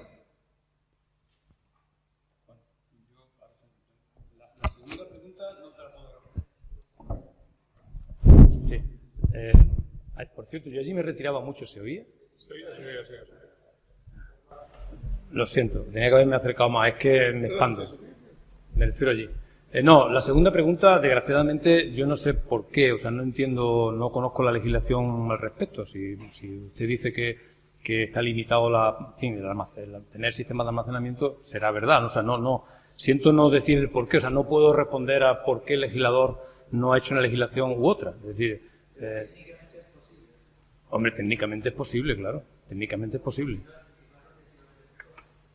Sí, hoy día eso es justamente lo que intenta reflejar aquí. Hoy por hoy el sistema de almacenamiento está muy caro y también el sistema de almacenamiento está caro, pero también está viéndose reducción de costes similares a las que hemos visto en el pasado con la fotovoltaica. O sea, yo soy optimista en que el almacenamiento electroquímico va a reducir sus costes. Hombre, no sé si a la velocidad de la fotovoltaica, que ha sido realmente tremenda, pero va a reducir sus costes sí o sí, no hay más remedio, porque siempre la experiencia dice que la producción en masa, que es lo que está ocurriendo ya, y habrá mercados que tiren de él, por ejemplo, mercados muy concienciados y con un poder adquisitivo muy grande como Alemania y Estados Unidos, en California, por ejemplo. Es decir, en California, sobre todo en Estados Unidos, ellos quieren tener su pistola en el bolsillo y quieren tener su sistema de almacenamiento porque allí hay muchos huracanes, muchos tornados y muchas emergencias y quieren ellos ser autónomos. Hay una sensación de yo quiero tener mi propio sistema. Entonces, en Estados Unidos será un mercado donde el almacenamiento va a ir de cabeza, a pesar de que, como se ve, los asiáticos son los que más baterías fabrican. Pero ya el de Tesla, que es un tipo listo, ya se ha dado cuenta y por eso tiene esos planes de hacer almacenamiento, sistemas de almacenamiento. Entonces yo, el por qué está, eso no lo sé. Ahora, la otra pregunta, si me atrevo a decir algo, ¿se va a hacer una batería en cada casa? Pues eso ahora mismo no se sabe. Yo precisamente en una transparencia que he puesto de que el almacenamiento está en toda la cadena, desde la generación hasta la distribución, pasando por todos los agentes intermedios, que son 6 o 7, el almacenamiento puede estar en cualquier sitio. Y en varios sitios a la vez. Posiblemente, finalmente se llegue a que esté en todos lados. Es decir, en la última transparencia que he puesto, pues estará en algunas casas, no en todas, estará en algunos centros de transformación, en algunas subestaciones, en algunas centrales eléctricas, y habrá una serie de centrales de bombeo que serán propiedad del transportista y otras centrales de bombeo que serán propiedad de una empresa de generación. Es decir, habrá un mix de sistemas de almacenamiento, igual que hay un mix de sistemas de generación. Pero yo no digo que vaya a ser en la casa de cada uno, no creo. Vamos, me parece que no.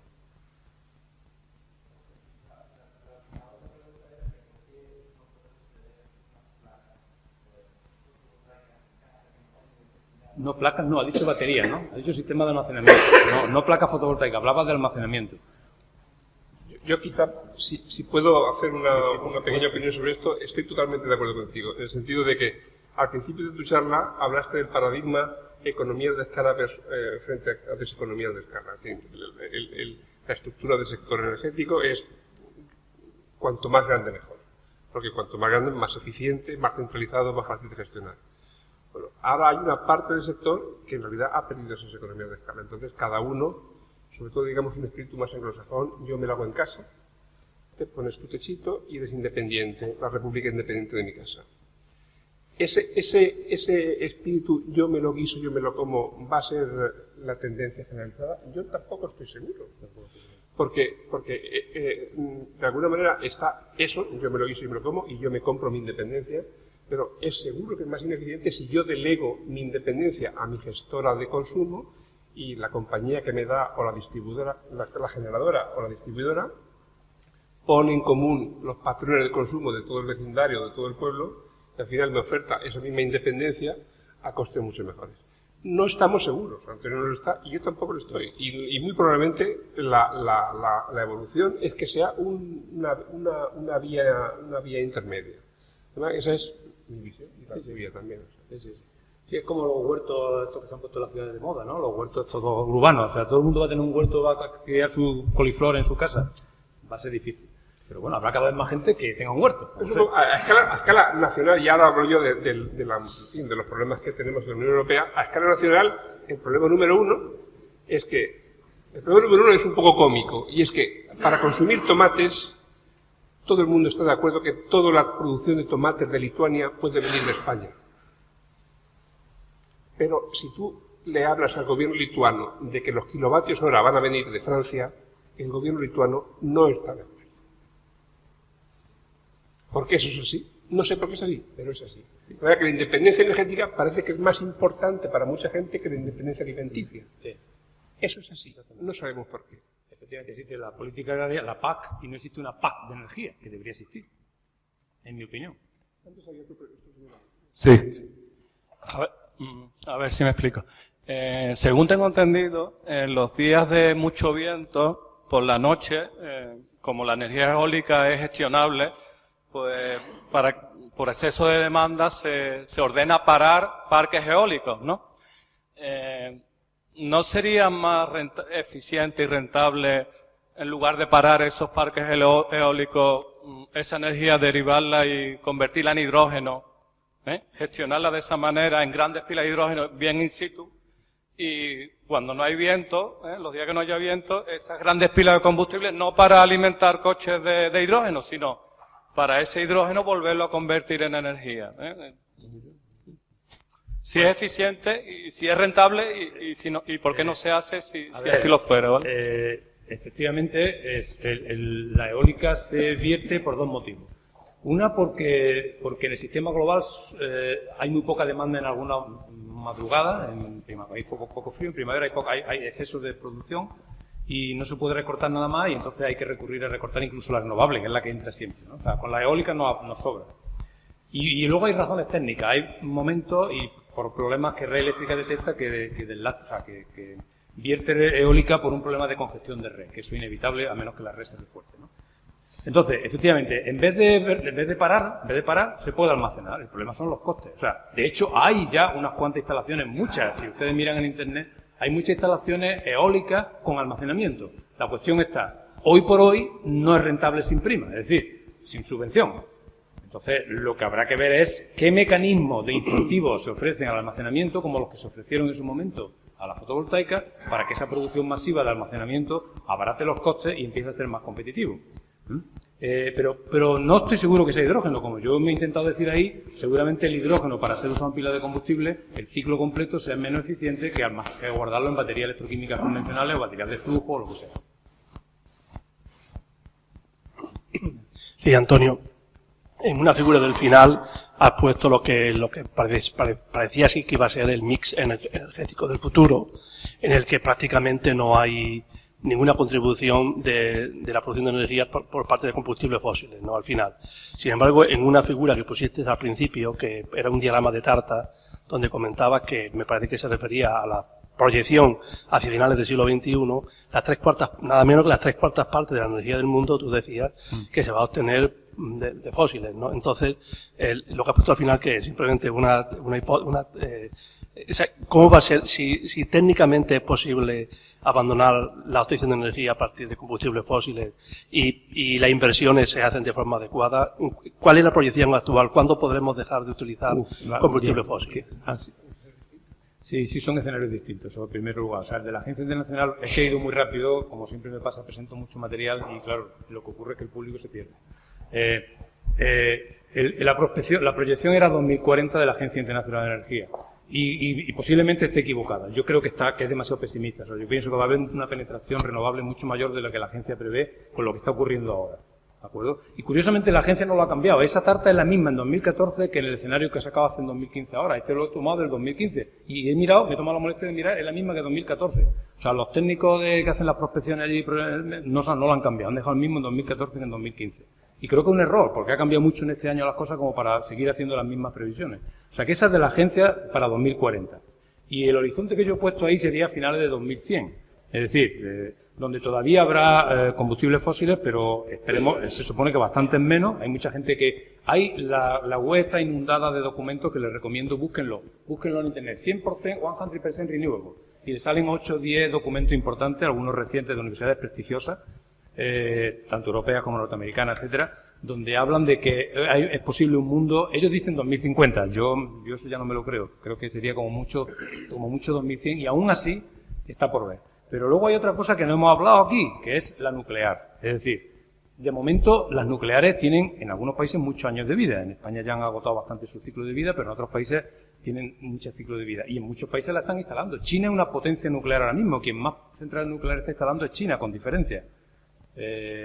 Y esas centrales nucleares pues tendrán un porcentaje de la tarta no desdeñable durante mucho tiempo también. Es más, aunque Alemania y otros países están diciendo que las van a quitar, de hecho Alemania está haciendo una política muy agresiva por el tipo de política que sigue, pero otros como Inglaterra dicen lo contrario. En Inglaterra lo que quieren es quitar el carbón. O sea, el gran problema es quitarse de en medio el carbón, que todavía sigue siendo en China el 80% de carbón o más, no sé la cifra exacta.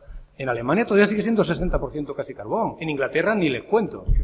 Y creciendo. O sea, es que el carbón es el gran problema. Entonces, ¿qué preferimos, carbón o nuclear? O sea, sería mejor renovable. Pero, es decir, posiblemente por eso hay una sesión dedicada, y se me ha olvidado hacer mención a ella, porque tenía una transparencia de renovable, pero esta mañana la he quitado, porque he visto que tenía muchas cosas de cosas nucleares. Entonces, el futuro mix hacia 2100, yo calculo que será un poco como yo he puesto ahí. Nuclear, la que haya según la política de cada país, y los que instalen, que se siguen poniendo muchas centrales nucleares a fecha de hoy. Y se seguirán poniendo. Nuclear, renovables gestionables como la hidráulica y la biomasa, y renovables no gestionables que vendrán ya de fábrica con su almacenamiento. De hecho, todas las centrales termosolares que están poniendo ahora ya no las venden si no ponen almacenamiento. Y la fotovoltaica está empezando a pasar lo mismo. Abengoa ya tiene en Chile el proyecto ese que tiene, que no sé qué va a pasar con él ahora, pero con almacenamiento fotovoltaico. Perdón, electroquímico, ¿no? Además del térmico en la termosolar, en la fotovoltaica, con almacenamiento electroquímico. Entonces, yo el futuro lo veo sin fósiles, necesariamente, si queremos descarbonizarnos, pero, por ejemplo, uno de los escenarios que considera el IPCC entiende que puede haber un desarrollo tecnológico que hoy por hoy no existe, o no está maduro, que es captura y almacenamiento de carbono. Si podemos convertir el carbono en carbonatos que están allí estables en la Tierra y los podemos tirar a un vertedero y no lo echamos a la atmósfera, pues a lo mejor, y no echarlo al mar, pues a lo mejor resulta que también podemos seguir teniendo algo de gas natural, por ejemplo, que es el que menos contamina. El gas natural es estupendo si no fuera porque emite CO2. Entonces, está por ver la tecnología. Yo soy tecno-optimista, y eso algunos amigos míos me critican, los más catastrofistas, porque dicen que la tecnología no lo resuelve todo. Yo tengo, como he pretendido decir aquí, los problemas técnicos prácticamente los resolvemos. Los ingenieros somos gente bastante hábil y solemos resolverlos todos. El problema son los problemas económicos y también los problemas regulatorios, que se mezclan con ideología, con política y con una visión miope. Por ejemplo, cuando hable dentro del día 2 de febrero Lobillo, va a hablar de la unión de la energía. Yo he puesto ahí la desunión de la energía, porque realmente, como decía Antonio Soria, no tenemos una PAC de la energía y es una pena. Y así no ha ido. Por culpa de eso, España ha pagado la fotovoltaica que hemos puesto, hemos hecho de Quijote, y hemos pagado una fotovoltaica 5 veces más cara que la que están instalando en Inglaterra ahora, que tiene menos de la mitad de irradiación que nosotros. Entonces, y eso ha sido un poco la culpa del parón que tenemos ahora, por haber hecho las cosas mal, por haber hecho mal los deberes. Entonces, yo creo que seguramente habrá mucho menos fósiles que ahora y posiblemente ninguno, no sé si en 2100 o en 2150, pero muy, muy poco. Esa es mi opinión. No, en fin, simplemente por poner un apunte. Bueno, lo de Quijotes de la energía, hemos sido bastante Quijotes.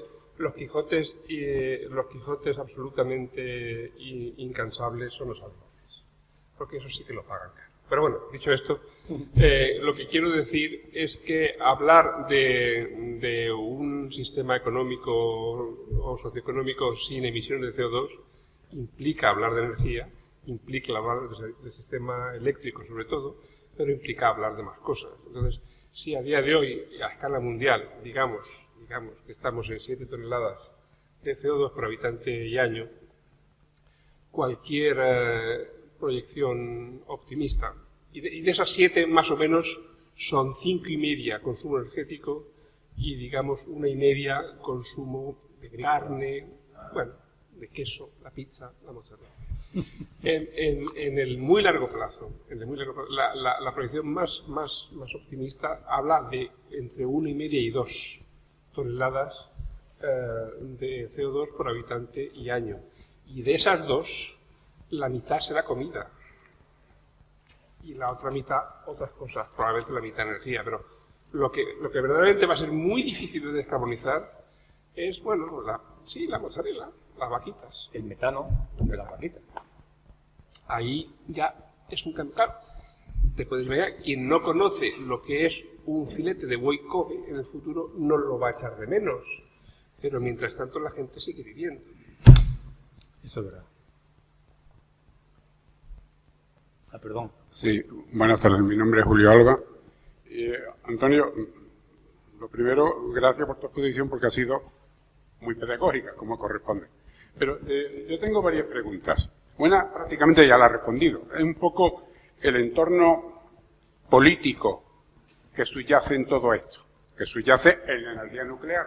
¿Cuál es el futuro de la energía nuclear desde el punto de vista político? Y las centrales de carbón, que son centrales políticas, al menos en España están quemando el carbón de Asturias y de Sierra Morena. El sobrecoste político que eso conlleva en todo esto, ¿cómo lo ves? Segunda pregunta. ¿Cómo ves la repercusión de la caída del precio del petróleo en todo este desarrollo que ha hecho? Porque claro, al bajarte el precio del kilovatio hora de petróleo, pues esto puede tener también repercusiones importantes en el futuro. Y la tercera, ¿qué opinas de la falta de centrales de bombeo? Porque en España tenemos centrales hidráulicas un montón, sin embargo no las hay de bombeo. Parece también como si hubiera habido una falta de previsión del planificador hidráulico en el sistema hidráulico español. Vale, bueno, no han sido 3, han sido 4, Julio, pero yo voy a responder a 2, porque en esto mi colega y amigo Antonio nos complementamos. Yo soy del mundo eléctrico y él más del mundo, digamos, energético en general y de medioambiental. Yo voy a responderte un poco a lo de lo nuclear y a lo del bombeo y él que te hable del carbón y de los precios del petróleo, que sabe de eso mucho. Empiezo por el bombeo, que es lo más fácil. El bombeo, el problema es que está limitado por espacios naturales adecuados para ello. Entonces, en España hay unos 5 gigavatios de bombeo y calculan que se puede llegar a 6 o 7, una cosa así, no mucho más. Porque todos los lugares idóneos o están pillados ya o no queremos usarlos para eso, porque queremos usarlos para parque natural, para disfrutar los fines de semana caminando por un parque, etcétera. Y, quiero decir, son zonas protegidas, ¿no? Y hay muchas zonas protegidas, afortunadamente, en España. Entonces, no hay mucho margen para hacer mucho más. Hablo de 5 gigavatios sin contar las fluyentes, eso es bombeo puro. Luego, con centrales que vuelven hacia arriba y bombean a la presa que hay agua arriba, hay más. O sea que en España no estamos tampoco tan mal de bombeo. Hay otros países que están bastante peor. Pero no hay mucho recorrido hacia arriba siempre que sigamos usando la tecnología que tenemos, que es subir agua a un nivel superior. Pero, como he dicho antes con el tema del almacenamiento y tal, también podemos concebir sistemas nuevos que envíen agua hacia abajo, aprovechando la tecnología de las minas. O sea, somos expertos, podemos cavar hacia abajo pozos de petróleo de 3 kilómetros y no somos capaces de bombear agua hacia abajo en vez de hacia arriba. O sea, igual podemos hacer un reservorio hacia abajo y en vez de hacia arriba, y no se ve, nadie nos molesta a nadie. O sea, yo no descarto que en el futuro no haya centrales de bombeo hacia abajo en vez de hacia arriba. No lo sé. Es decir, estoy hablando de las tecnologías, o sea, la gente echa una imaginación. Últimamente, cada semana me encuentro con... Es difícil estar al día, porque cada semana me encuentro con nuevas sorpresas de gente que publica en no sé qué revista, nuevos desarrollos, ideas. Pues no sé, estaban hablando de cosas sorprendentes. Y no he hablado, por ejemplo, de los ultracondensadores, hablo de las baterías electroquímicas, pero es que los ultracondensadores, los supercondensadores, están compitiendo ya con las baterías. El problema es que almacenan menos cantidad de energía, pero responden mucho más rápido y tienen una serie de ventajas. Bueno, pues estaban hablando ya de que los ultracondensadores, si les ponen nitrógeno de no sé qué manera en los electrodos y tal, pueden almacenar como el triple de energía que los que almacenan actualmente. Es decir, la tecnología es imparable, o sea, y si hay un incentivo para hacerlo, lo van a hacer. Entonces, yo no descarto que haya nuevas tecnologías, sistemas de bombeo que no estropeen el paisaje y que no requieran montaña. Pero mientras tanto, eso es lo que hay. Y respecto a lo nuclear, si hace tiempo, hace años, era un problema ideológico o político, yo ahora casi más importante veo un problema económico. Porque con estos precios de la solar, ¿quién va a poner una central nuclear? O sea, el problema es económico. ¿Es rentable una central nuclear? Yo creo que hoy no. Pero, insisto otra vez en la tecnología. También acaba de salir hace un par de semanas un artículo, creo que ha sido en Science o no sé dónde, un artículo de gente, de unos suecos, que están hablando otra vez de la fusión fría. O sea, la fusión fría no aquel timo que nos engañaba, aquella cosa que fue una cosa. No, la fusión fría en serio. Es decir, sistemas que utilizan cobre, níquel, metales no pesados que son capaces de capturar neutrones y, como son de vida corta, los sueltan inmediatamente. Y en ese proceso, si son capaces de dar más energía cuando se convierten en el isótopo estable, dan más energía que en capturar el neutrón. Si el balance neto es positivo y sacamos energía, eso todavía está en mantilla, está a nivel de ciencia, pero no tiene nada que ver con la otra línea de investigación de la fusión, con el plasma, etcétera, que todos estamos acostumbrados a ver. Es decir, ¿quién me dice a mí que esta gente que han publicado hace poco estos suecos no van a sacar, dice que van a construir un prototipo pequeño, además mucho más modular que los reactores nucleares de 1000 megavatios? Es que hay tanta mejora, tanta nueva cosa cada día, que yo no descartaría que lo que he dicho hace un rato de que en el futuro va a ser todo renovable, a lo mejor en 2100 hay la mitad de nuclear, pero no la nuclear que tenemos los años 60 de los submarinos, que es obsoleta total, por más que se empeñe Ariba y los franceses en que están vendiendo la tercera, ya no sé por qué generación van, que sigue siendo igual que las anteriores. O sea, eso no es lo que queremos. Queremos un breakthrough, un cambio radical disruptivo en la tecnología nuclear, y eso puede llegar. Y los demás... No, estoy totalmente de acuerdo con lo que dices. Yo también soy un fan de mi pequeña opinión del bombeo, y yo creo que cualquier país... La ventaja del bombeo es que no hace falta ni tecnología, ni cobalto, ni litio, ni platino, ni nada. Es más simple que el mecanismo de especie. Es decir, es algo que sube y que baja, y además sube y que baja con una eficiencia brutal, porque a la ida es 0,9, a la vuelta 0,9, de manera que de cada kilovatio hora en hora pico, en hora valle, obtienes 0,81 kilovatios de bien sobre la zona. Ahora, si en vez de bombear agua, bombeamos mercurio, o si el mercurio nos parece muy tóxico, bombeamos arena y hacemos un agujero, como dice Antonio, pues eso es perfectamente viable. El problema es la regulación, está entre la oferta y la demanda los unos por los otros, la casa sin barrer, y al final no se nos... Esa es verdaderamente, yo creo que la... ¿Cómo afecta la bajada de los precios del petróleo? Pues afecta muy positivamente. A la economía española afecta muy positivamente. Hay estudios, le das una pata a una piedra y sale debajo del estudio, pero cada 10 dólares que baja el precio del petróleo, en general, entre 0,15 y 0,35 puntos porcentuales del PIB. Bueno, quizás se refería a cómo afecta el sistema energético. Yo creo que va a afectar relativamente poco. Al sistema energético nada. Poco. Al sistema energético nada, porque los precios del petróleo y los precios del gas natural están ya perfectamente desacoplados. Puede afectar a los coches eléctricos, ¿no? A la velocidad a la que se despliegan los coches eléctricos. Sí, buenas tardes. Algunos compañeros en el Centro de Debate de Desarrollo y en el Colegio de Ingenieros Industriales pensamos que Andalucía necesita de un desarrollo industrial serio para plantarle cara de verdad al 30 y pico % de paro que tenemos en esta tierra. Sin duda, el coste de la energía tiene un impacto importante en el coste de los procesos industriales, y en el caso, por ejemplo, de la electroquímica puede llegar hasta el 50 y tanto, 60% del coste total. ¿Qué política energética, qué mix energético piensa usted que sería el más adecuado para favorecer el desarrollo industrial en nuestra tierra? Bueno, ¿qué política energética? Bueno, en primer lugar, eso no depende, no es un tema de comunidad autónoma, es un tema nacional y, como dice Antonio Bin, los gobiernos, los estados lo tienen muy bien agarrado, no quieren ceder soberanía a la Unión Europea, que sería en cierto modo conveniente, como hemos hecho con otros aspectos de la economía. Entonces no depende mucho de las comunidades, yo creo que eso hay que abordarlo a nivel nacional, no solamente de Andalucía, aunque Andalucía tenemos la suerte de la situación que tenemos, somos como California en temas solares, casi como California en temas solares. Entonces Andalucía podríamos aprovechar quizás esa coyuntura para hacer un despliegue mayor de energía fotovoltaica solar en general, ¿no? Entonces yo, el tema de qué mix energético, yo pienso que para la industria es más barato. O sea, francamente, si yo fuera una persona que tiene una empresa que fabrico, que digo yo, de tornillos, yo qué sé, o lámparas fluorescentes, o sea, para la industria el mix energético, el mejor mix energético es el más barato, evidentemente. Entonces, el más barato hasta hace poco era el gas natural, ¿no, Antonio? Hasta hace poco, bueno, el más barato es la hidráulica. O sea, hay países como Noruega, no lo he dicho antes por falta de tiempo, que tienen el 98% hidráulico. O Paraguay, que tiene el 1000% hidráulico y le vende, se queda con un 10% y el 90% se lo vende a Brasil. La entrada de Itaipú le da el 100% a Paraguay y el 90% que le sobra se lo da a Brasil, ¿no? O sea, hay países que hidráulico le sale mucho más barato todavía, y mucho, hay como 45 o 50 países con un porcentaje de hidráulico o de renovable, casi todo hidráulico, superior al 60%, casi al 70%. Muchos países, Austria, Noruega, Suecia, Mozambique, en África unos cuantos, en Sudamérica, Costa Rica, Colombia, Perú. O sea, hay un montón de países que tienen un porcentaje de hidráulica altísimo. Entonces, para ellos lo más barato es la hidráulica, es que se debemos ser, ¿no?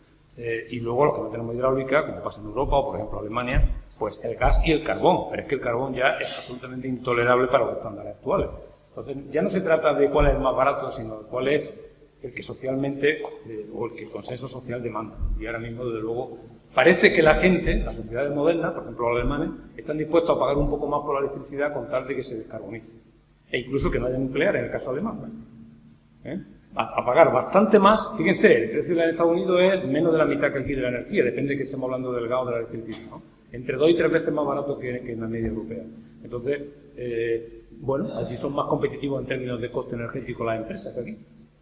Pero no sé cuál es la política. Es un tema, evidentemente, que se me escapa y bastante controvertido. Yo creo que el mix energético no es la variable fundamental para hacer crecer el empleo. Es una variable que coadyuva, tiene un segundo, un tercer orden como impacto, digamos, la estructura industrial, socioeconómica, la legislación laboral, son cosas que puntúan mucho más que el mix, la cesta energética. La prueba es que algo tiene que ver, que en el País Vasco el paro es del 14% y el mismo mix y el mismo coste energético que aquí. Es decir, no sé si el mix energético es el factor fundamental para que se desarrolle una región. Evidentemente afecta, ¿no? O en Alemania, que también es más cara que aquí la energía. En Alemania la energía es más cara que aquí, tiene una potencia. La capacidad de innovación, son muchas cosas.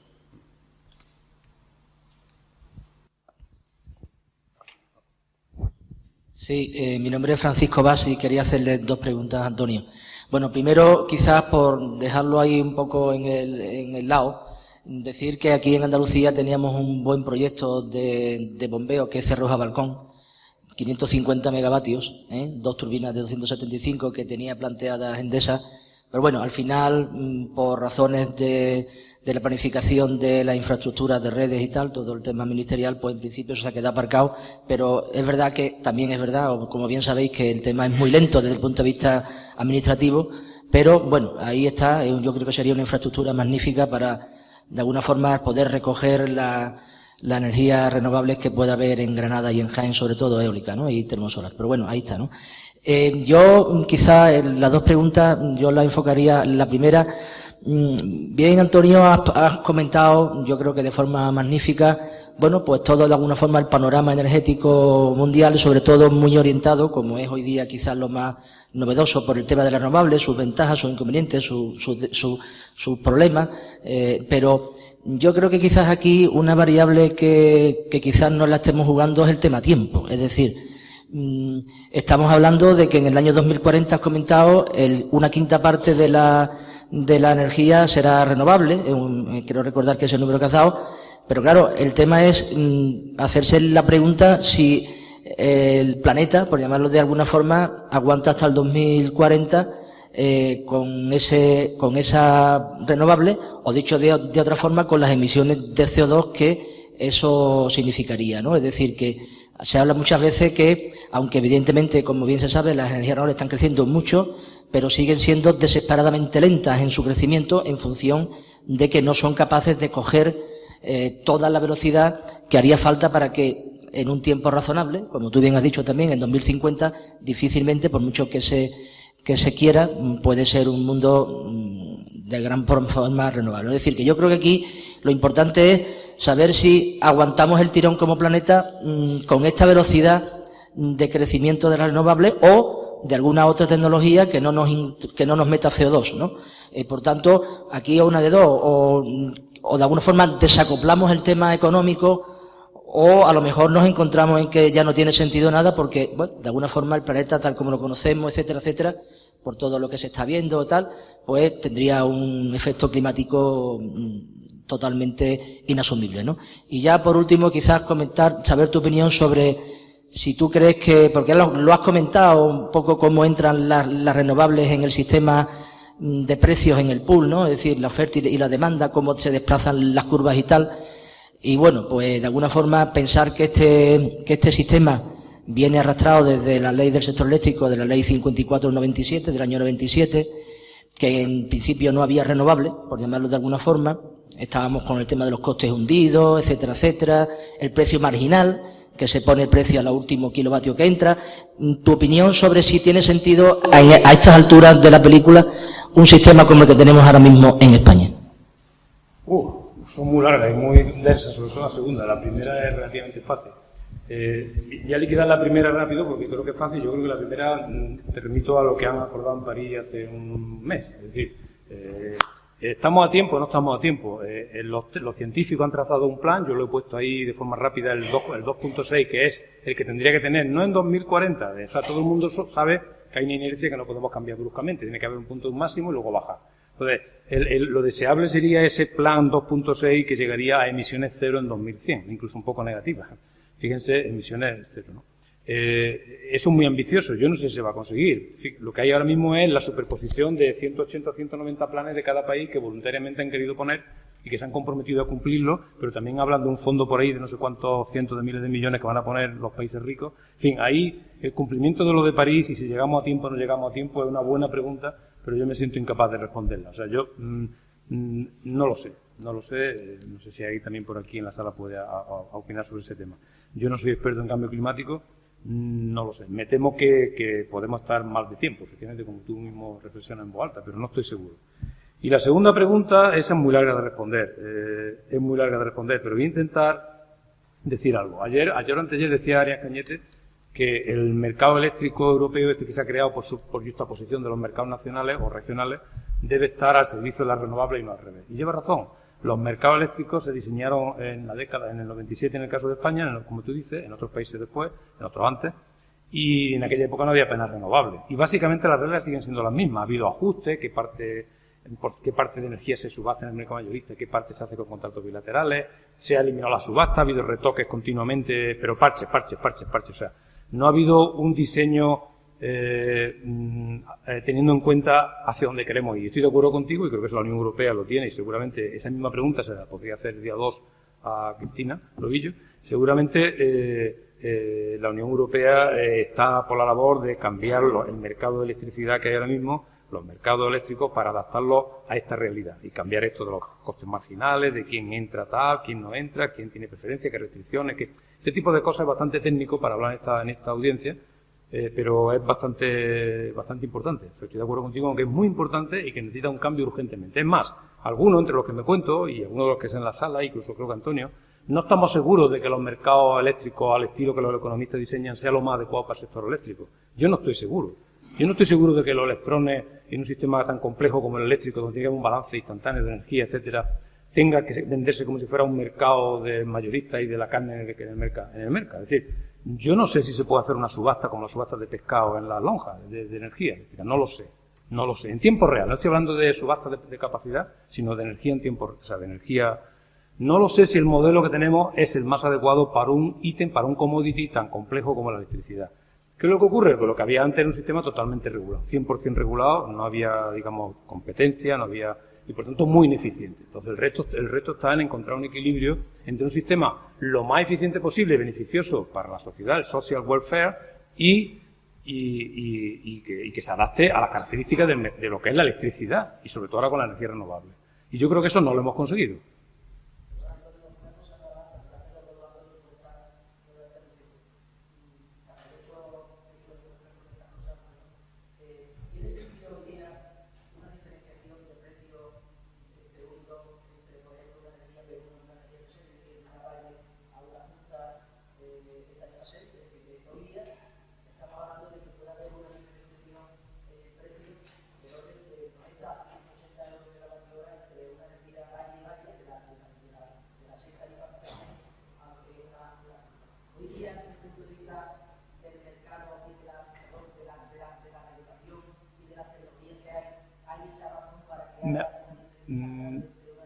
¿Me habla del mercado minorista o del mayorista?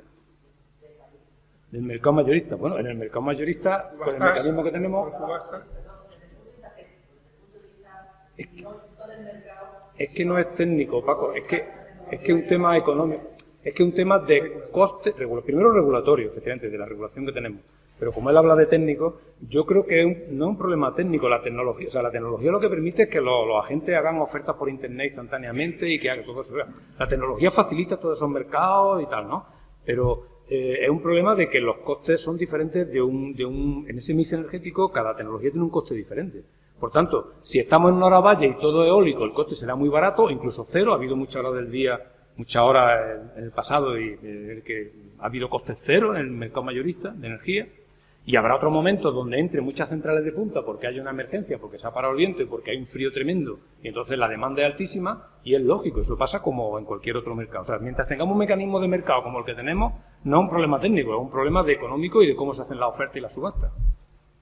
Yo no digo si es bueno o malo, de hecho yo lo he criticado, o sea, me parece que no es lo mejor, pero tampoco sé si existe otro mejor, posiblemente, pero hay que pensarlo. En unos países ha funcionado mejor y en otros peor, y en otros ha llevado a la bancarrota, como en California, ¿no? En algún momento, porque tiene otro mecanismo diferente de contratos bilaterales, pero es difícil de explicar aquí. Entonces, eso en cuanto, creo que era la segunda pregunta, ¿no? No, yo es que hablo mucho, entonces no dejo a Antonio hablar. Pero bueno, si Antonio es economista y sabe infinitamente más que yo de estas cosas, de costes marginales, de este tipo de cosas. O sea, que quien tiene que contarte eso es Antonio, no yo. Pero vamos, la respuesta es que técnicamente no hay más que el hecho de que ciertas tecnologías tienen un marginal cero y ciertas tecnologías tienen un marginal X.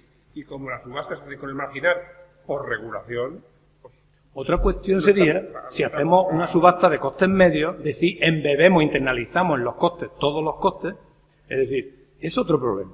Pero nosotros no somos los reguladores, es decir, somos gente que opinamos, pero no somos quienes regulamos, ¿no? Pobrecitos habladores.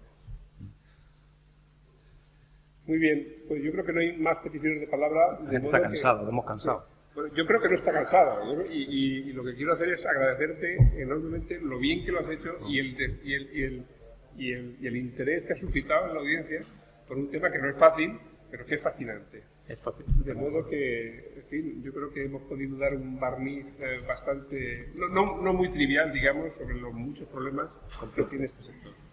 Nada, nos quedamos... de nuevo por tu magnífica exposición y agradecer de nuevo a la Fundación Luz Campo y a ti, Ada, por tus amables palabras al principio, y les emplazo a ustedes al próximo día 2 de febrero, en el cual tendremos la ocasión de oír a la señora Cristina Novillo, que es jefa de gabinete del señor Arias Cañete, que nos va a explicar todo lo que ustedes quieren saber sobre la Unión Europea y el sector eléctrico y energético y no se han atrevido hoy a preguntar. Muchas gracias. Pues nada.